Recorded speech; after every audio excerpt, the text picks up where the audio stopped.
우리는 인생을 살면서 많은 사람에게 마음의 상처를 받으며 살고 있습니다. 이 세상을 살면서 한 번도 상처를 입지 않은 사람은 없을 것입니다. 부모에게 받은 상처도 있고, 자녀들에게 받는 상처도 있고, 친구에게 받은 상처도 있고, 이웃들에게 받는 상처도 있습니다. 우리 인생을 살면서 내게 손해를 끼치는 사람도 만나게 되고, 나를 욕하는 사람도 만나게 되고, 내 앞길을 막는 사람도 만나게 되고, 나를 배신하는 사람도 만나게 되고, 믿는 동기에 갈등도 종종 찍힙니다. 이런 일을 겪으면서 우리는 마음에 상처를 입고 나도 모르는 사이에 미움과 원한을 품으며 살게 됩니다. 예수님께서는 우리에게 7번씩 70번이라도 용서하라고 말씀하십니다. 우리도 용서해야 되는 것은 잘 알고 있지만 실제로 누군가를 용서한다는 것은 결코 쉬운 일이 아닙니다. 이 세상에 도저히 용서가 안 되는 사람이 있습니다. 정말 용서하고 싶지 않은 사람이 있습니다. 잘못을 저질러 놓고도 전혀 반성할 줄 모르는 뻔뻔한 사람도 있습니다. 이런 사람들 용서한다는 건 너무나 힘든 일입니다. 그럼에도 불구하고 우리는 용서해야 합니다. 왜 우리가 용서해야 됩니까? 첫째로 용서해야 자유로워집니다. 평생 누군가를 용서하지 못하고 원한을 품고 살아간다면 제일 괴로운 사람은 바로 나 자신입니다. 누군가를 용서하지 못하면 우리는 보이지 않는 감옥에 갇히고 맙니다. 예수님께서는 이것을 비유로 우리에게 가르쳐 주셨습니다. 어떤 임금이 연말에 결산을 하다가 나랏돈 10,000달란트를 빚진 자가 있어 그를 데려오게 했습니다. 정부의 회계 장부를 연말에 감사하다 보니까 그가 공금을 횡령한 사실이 드러났습니다. 10,000달란트는 당시 노동자 한 사람이 250년을 꼬박 일하고 한 푼도 쓰지 않아야 모을 수 있는 엄청난 금액입니다. 요즘 화폐 가치로 말하면 100억 원이 넘는 돈입니다. 그는 도박을 해서 이 돈을 다 잃었는지 유흥비로 흥청망청 다 써버렸는지 이미 이 돈을 다 써버리고 없었습니다. 그에게는 이렇게 어마어마한 빚을 갚을 능력이 없었습니다. 임금은 그 몸과 그의 아내와 그의 자식들과 그의 모든 소유를 다 팔아서 갚으라고 명령했습니다. 자기 처자식이 종으로 팔려간다고 하니까 그는 임금 앞에 넙죽 엎드려서 닭똥 같은 눈물을 줄줄 흘리며 사정을 했습니다. 내게 참으소서, 내게 좀 참아주소서, 제가 다 갚겠습니다. 평생 노예처럼 일해서라도 갚겠습니다. 임금이 그렇게 애걸복걸하는 그 사람을 보니까 마음에 치근한 생각이 들었습니다. 그 사람 불쌍한 마음이 들었습니다. 말은 그렇게 하지만 이래서 갚을 수 있는 돈이 아니거든요. 임금이 그 사람을 불쌍히 여겨서 그 빚을 전부 탕감해 주었습니다. 임금이 그를 용서해 준 것입니다. 평생 일해도 갚지 못할 빚을 일시에 탕감을 받았으니 이 사람 마음이 얼마나 기쁘겠습니까? 마음이 얼마나 홀가분하겠습니까? 그는 뛸 듯이 기뻐하며 궁궐문을 나섰습니다. 그런데 궁궐문을 나오다가 자기에게 100데나리온을 빚진 친구를 만났습니다. 100데나리온은 100일간의 품삯입니다. 요즘으로 말하면 아무리 크게 잡아도 1000만 원이 못 되는 돈입니다. 그는 그 길로 달려가서 동료의 멱살을 잡고 당장 그 빚을 갚으라고 호통을 쳤습니다. 친구가 그에게 사정을 합니다. 여보게, 나에게 조금만 말미를 주게, 조금만 여유를 주게, 그럼 내가 꼭 갚겠네. 하지만 그는 자기 친구의 사정을 봐주지 않고 빚을 갚을 때까지 친구를 감옥에 가두어 버렸습니다. 다른 동료들이 옆에서 그 광경을 보니까 기가 막히거든요.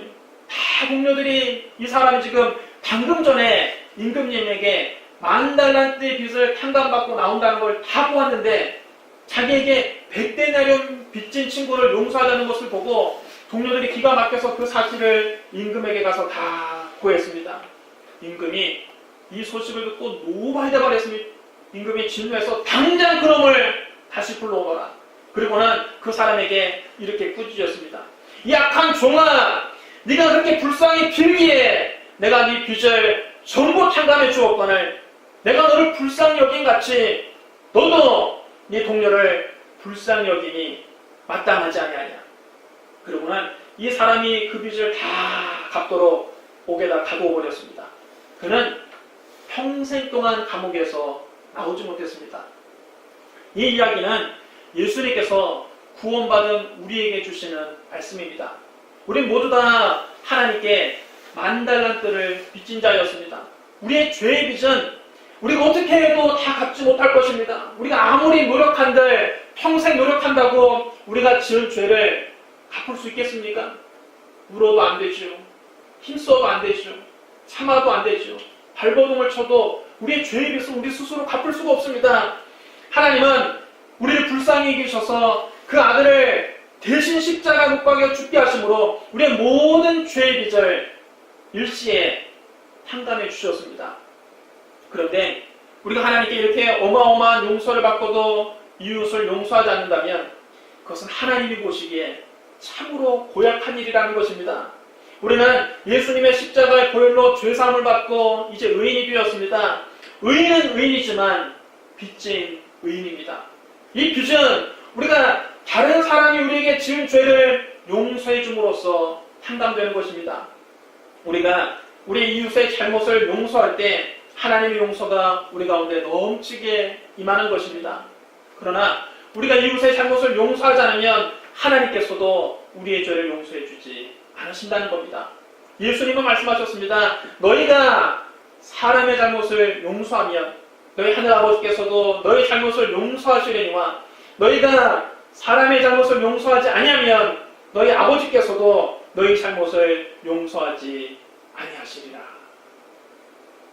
우리가 이웃의 죄를 용서하지 않으면 하나님께서 우리를 고통의 감옥에 가두십니다. 10,000달란트를 빚졌던 자가 자기에게 100데나리온 빚진 자기 동료를 용서하지 않자 임금이 진노해서 그를 감옥에 가두었다고 했습니다. 주님이 이 비유를 마치시면서 이렇게 말씀하셨습니다. 너희가 각각 마음으로부터 형제를 용서하지 않으면 나의 하늘 아버지께서도 너희에게 이와 같이 하시리라. 우리가 마음으로부터 우리 이웃의 죄를 용서하지 아니하면 하나님께서도 우리를 똑같이 감옥에 가두시겠다는 것입니다. 우리가 하나님께 큰 용서를 받았는데 우리에게 죄 지은 자를 용서하지 않으면 하나님도 우리의 죄를 용서해 주지 않으신다는 것입니다. 그리고 용서를 안 해주는 만큼 우리를 고통의 감옥에 가두어서 괴로움을 받게 하신다는 것입니다. 그럼 여러분, 누군가를 용서하지 못하면 우리는 고통의 감옥에 갇히고 맙니다. 화병과 같은 마음의 병을 얻을 수도 있습니다. 또 분노로 인해서 두통, 소화불량, 불면증, 우울증 같은 심인성 질환을 얻기도 합니다. 이런 마음의 병이 갑상선 질환, 뇌졸중, 심장병, 암으로 발전하기도 합니다. 바로 이런 것들이 여러분 고통의 감옥입니다. 약을 먹어도 잘 낫지가 않고 치료를 받아도 효과가 없고 괴로운 사람들이 많이 있습니다. 그런 경우에는 내가 마음속으로 누군가를 용서하지 않고 계속 미워하고 있지 않은가 깊이 생각해 봐야 됩니다. 내게 상처를 입힌 사람을 용서할 때만이 우리는 고통의 감옥에서 풀려나올 수 있습니다. 넬슨 만델라는 남아공 백인 지배층의 인종차별 정책에 맞서다가 1964년 반란죄로 종신형을 선고받고 27년이나 감옥에서 옥살이를 했습니다.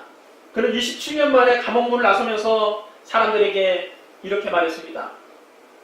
증오를 털어버리지 않고서는 내 몸이 자유의 몸이 된다 한들 영혼은 여전히 갇혀있게 된다는 것을 깨달았습니다. 넬슨 만델라가 27년간을 부당하게 감옥에 갇혀있으면서 얼마나 원수들에게 이를 갈았겠습니까? 그런데 그 감옥에서 이렇게 증오하고 살아보니까 자기가 괴로워서 못 견디겠거든요. 그는 나오면서 깨닫기를 내가 용서하지 않는 한, 증오를 털어버리지 않는 한 내 몸은 자유를 얻어서 감옥 밖으로 나온다 할지라도 내 영혼은 여전히 감옥 안에 있겠구나. 감옥 안에서 그것을 깨달았다는 것입니다. 그리고는 자신을 탄압한 백인들에게 화해와 용서의 손길을 내밀었습니다. 그는 남아공 최초의 흑인 대통령으로 당선됐습니다. 그는 권력을 쥐었지만 백인들에게 복수하지 않았습니다. 그는 백인들을 용서하고 화합의 정치를 베풀었습니다. 넬슨 만델라의 용서와 화해의 손길이 남아공의 인종 갈등을 치유하는 힘의 원천이 됐습니다. 여러분, 용서해야 자유로워지는 것입니다. 증오를 내려놓지 않으면 우리 영혼은 여전히 감옥에 갇혀 있는 것입니다. 그러므로 여러분 마음속에 용서하지 못하는 사람이 있다면 올해가 가기 전에, 이 해가 가기 전에 다 용서하고 털어버리시기를 주님의 이름으로 축원합니다. 둘째로, 우리가 이웃을 용서하고 화해해야만 하나님과의 관계가 회복됩니다. 여러분, 우리가 신앙생활 하면서 종종 기도가 막힐 때가 있습니다. 항상 기도가 잘 나오는 것이 아닙니다. 때로는 기도가 잘 안 되고 하나님이 너무 멀리 느껴질 때가 있습니다. 많은 경우에 우리가 마음속에 누군가에 대해서 미움과 원한을 품고 있을 때입니다. 우리가 부모님이나 남편이나 아내나 자녀나 이웃이나 직장 동료를 용서하지 못하고 마음속으로 미워하고 원한을 품고 있으면 하나님께 가까이 나아갈 수가 없습니다. 왜 그렇습니까? 하나님은 사랑이시기 때문입니다. 요한일서 4장 16절에 하나님은 사랑이시라. 하나님은 사랑이신데 우리가 마음에 미움과 원한이 가득한 마음을 가지고 어떻게 사랑의 하나님께 가까이 나아갈 수 있겠습니까? 우리 마음속에 미움이 가득한데 어떻게 사랑의 하나님과 하나가 될 수 있겠습니까? 우리가 남을 미워하는 마음을 가지고 있으면 아무리 교회에 나와도 하나님을 느낄 수가 없습니다. 마음속에 원한을 풀지 않으면 아무리 하나님께 부르짖어 기도해도 응답을 얻을 수가 없습니다. 기도가 잘 나오지 않고 아무리 기도해도 응답이 없다면 혹시 내가 다른 사람을 용서하지 않고 미움과 원한으로 응어리진 마음을 갖고 있는 것은 아닌지 우리 마음을 잘 살펴봐야 됩니다. 그리고 그것을 먼저 해결해야 됩니다. 용서해야 기도의 문이 열리는 것입니다. 미움을 내려놓아야 하늘의 응답의 문이 열리는 것입니다. 원한을 풀어놓아야 하늘의 축복의 문이 열리는 것입니다. 예수님이 친히 우리에게 말씀하셨습니다. 그러므로 예물을 제단에 드리려다가 거기서 형제에게 원망될 만한 일이 있는 것이 생각나거든 예물을 제단 앞에 두고 먼저 가서 형제와 화목하고 그 후에 와서 예물을 드리라. 주일 하나님께 예배를 드린다고 와서 정성과 헌금을 준비해서 예배를 드려도 여러분 하나님을 느낄 수가 없고 누군가 마음속에 미워하는 마음을 가지고 예배를 드리면 그 예배가 하나님께 상달이 되겠습니까? 먼저 그 문제부터 해결하라는 것입니다. 지금 기도가 막혀서 답답한 분이 계십니까? 오늘 미움과 원한을 내려놓고 하나님과의 관계를 온전히 회복하게 되시기를 주님의 이름으로 축원합니다. 셋째로 용서하는 것이 이기는 겁니다. 여러분 우리는 용서하면서 살아야 되는 것을 이미 잘 알고 있습니다. 여러분 가운데 그걸 모르는 분이 누가 있겠습니까? 머리로는 다 알지만 실제 마음으로 용서해 주기는 결코 쉬운 일이 아닙니다. 도저히 용서가 안 되는 사람이 있습니다. 아예 용서하고 싶은 마음조차 생기지 않는 사람이 있습니다. 일부러 나의 앞뒤를 막는 사람, 뒤에서 나에 대해 험담하고 다니는 사람, 내 마음에 모질게 상처를 입히는 사람, 은혜를 원수로 갚는 사람, 그러면서도 자기 잘못을 반성하지 않고 잘못을 계속하는 사람, 용서한다는 건 여러분 너무 힘든 일입니다. 그것은 마치 십자가를 지는 것만큼이나 고통스러운 일입니다. 그러나 여러분 이것을 꼭 기억하십시오. 십자가는 잘못한 사람이 지는 것이 아니라 용서하는 사람이 짊어지는 것입니다. 예수님을 보십시오. 죄는 우리가 저질렀는데 십자가는 예수님이 짊어지셨습니다. 용서하려면 십자가를 짊어질 수밖에 없는 것입니다. 잘못은 저지른 사람이 고통스러운 것이 아니라 항상 용서하는 사람이 고통스러운 법입니다. 잘못한 사람은 자기가 뭘 잘못했는지조차 모르는 경우가 많습니다. 아무 잘못한 것 없는 것처럼 당당하게 살아갑니다. 그러면 여러분 용서는 십자가를 짊어질 각오를 하지 않고는 할 수 없는 일입니다. 하지만 내가 십자가를 짊어지고 나를 죽이면 나도 살고 그 사람도 살게 됩니다. 예수님은 우리의 죄값을 대신 짊어지고 십자가에서 피 흘려 죽으셨습니다. 그렇다고 예수님이 이렇게 비참하게 죽음으로 모든 것이 끝난 것이 아닙니다. 예수님께서 십자가를 대신 짊어지고 당신을 희생하시자 예수님도 부활하셨고 우리 모든 인류에게도 영생의 길이 활짝 열리게 된 것입니다.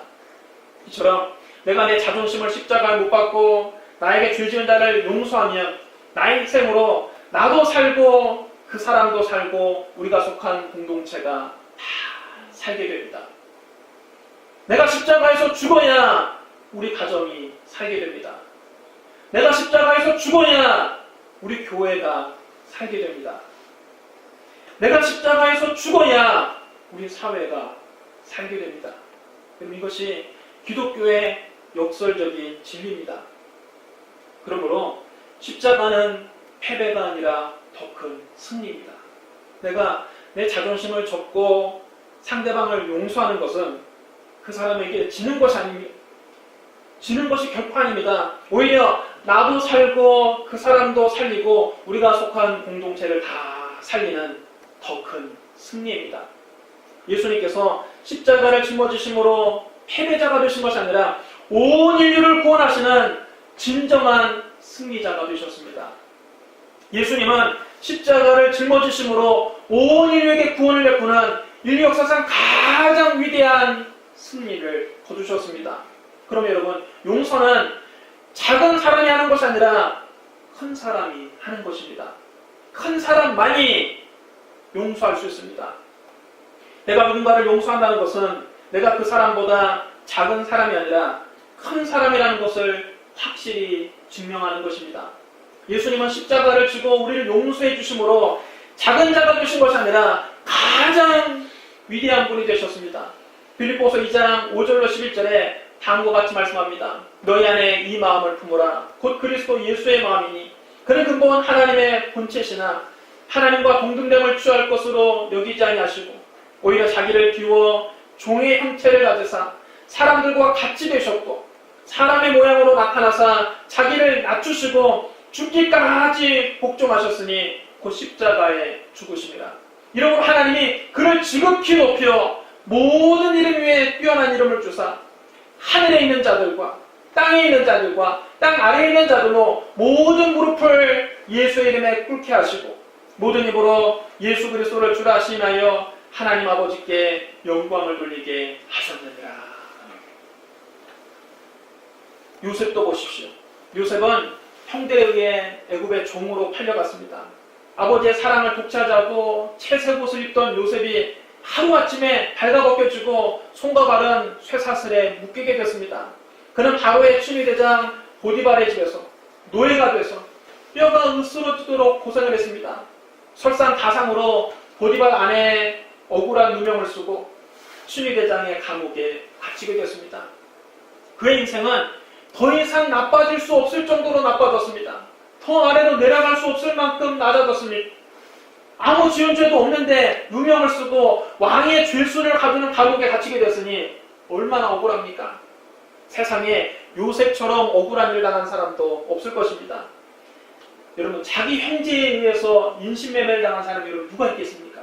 자기 친형들에게 인신매매를 당해서 노예가 됐고 그것마저도 부족해서 이젠 죄수가 되었습니다. 언제 이 감옥에서 나갈지 기약조차 없습니다.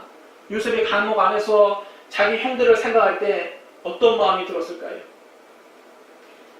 이가 갈리지 않겠습니까? 나중에 요셉은 하나님의 은혜로 그 감옥에서 나오고 애굽의 총리가 되었습니다. 근동적의 대흉년이 들었을 때 형들은 양식을 얻기 위해서 애굽에 왔습니다. 형들이 요셉 앞에 엎드려 절을 하고 양식을 구워달라고 간청합니다. 여러분, 보통 사람 같으면 그때 어떻게 하겠습니까? 너희가 내 인생을 그렇게 망쳐놓고 내가 너희 때문에 얼마나 고생을 했는데 양식을 구워달라고 내가 당한 만큼 너희도 한번 똑같이 당해봐라. 이렇게 복수하지 않겠습니까? 요셉에게는 얼마든지 그렇게 할 수 있는 힘이 있었습니다.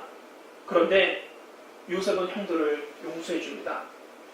요셉은 형들과 그 가족들을 모두 애굽으로 데리고 와서 애굽 땅에서 가장 기름진 땅인 고센 땅에 정착해서 살도록 오히려 배려를 해줍니다. 나중에 아버지 야곱이 죽자 형들은 요셉이 자기들에게 보복할 것이 두려웠습니다. 그들은 사람을 보내서 요셉에게 아버지가 죽기 전에 형들을 용서해 주라는 유언을 남겼다고 거짓말을 전합니다.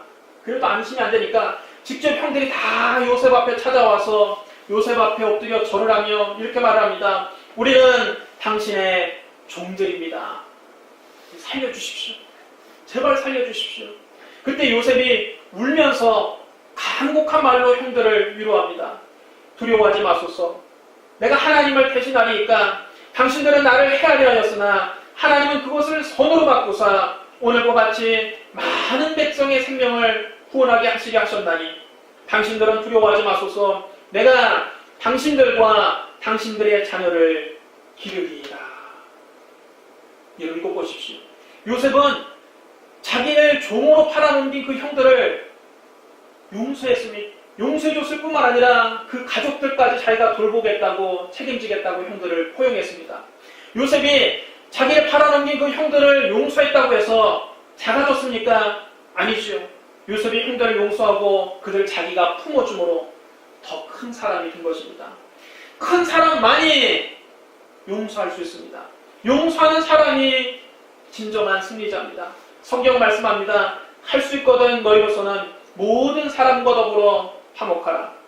내 사랑하는 자들아 너희가 친히 원수를 갚지 말고 하나님의 진노하심에 맡기라. 기록되었으되 원수 갚는 것이 내게 있으니 내가 갚으리라고 주께서 말씀하시니라. 네 원수가 줄이거든 먹이고 목마르거든 마시게 하라. 그리함으로 네가 숯불을 그 머리에 쌓아놓으리라. 악에게 지지 말고 선으로 악을 이기라. 여러분 따르시랍니다. 악에게 지지 말고 선으로 악을 이기라. 용서하지 않고 복수하는 것은 악에게 지는 것입니다. 용서하고 그들을 품는 것이 선으로 악을 이기는 것입니다. 용서하는 것이 더 큰 승리요. 용서하는 사람이 진정으로 큰 사람입니다. 사랑하는 성도 여러분, 우리의 십자가 자리신 예수님을 통해서 우리의 죄를 다 용서받고 용서받은 의인이 됐습니다. 우리는 용서의 빚진 자들입니다. 따라서 우리도 우리에게 죄 지은 사람을 용서하면서 살아가야 됩니다. 우리가 이웃을 용서할 때 하나님의 용서가 우리의 삶 가운데 넘치게 임하게 됩니다. 용서는 내 힘만으로는 할 수 없습니다. 용서의 마음은 하나님이 주시는 겁니다. 우리가 우리에게 죄 지은 자를 용서하기로 결단할 때 우리 안에 계신 성령께서 용서할 수 있는 힘을 주십니다. 중요한 것은 우리가 용서를 결단하는 것입니다. 이제 묵은 해가 저물고 새해가 가까이 오고 있습니다. 묵은 해를 보내면서 여러분 마음속에 있는 모든 묵은 감정을 다 털어버리고 홀가분한 마음으로 새해를 맞이하기 바랍니다. 한 해를 마감하면서 아직 용서하지 못한 사람이 있거든 마음의 응어리를 이 시간에 다 풀어버리고 자유로운 마음으로 홀가분한 마음으로 새해를 시작하시기를 주님의 이름으로 축복합니다. 기도하겠습니다. 사랑과 은혜가 풍성하신 하나님 아버지, 우리는 하나님께 만 달란트를 빚진 사람들입니다. 우리가 도저히 갚을 수 없는 죄를 하나님이 그 아들을 십자가에 못 박아 몸을 찢고 피를 흘려 우리의 죄를 용서해 주신 것을 감사합니다. 우리가 하나님께 큰 은혜를 입었으니 우리도 용서하며 살아가게 하여 주시옵소서. 아직 용서하지 못한 사람이 우리 마음속에 있거든 성령이여 우리에게 용서의 마음을 주셔서 그 사람을 용서하게 하여 주시옵소서. 예수님의 마음을 주시옵소서. 하나님 아버지의 마음을 주시옵소서. 오늘 용서하고 자유를 얻기를 원합니다. 용서하고 하나님과 관계를 회복하기를 원합니다. 용서하고 진정한 승리자가 되기를 원합니다. 주여 도와 주시옵소서. 예수님 이름으로 감사하며 기도드리옵나이다.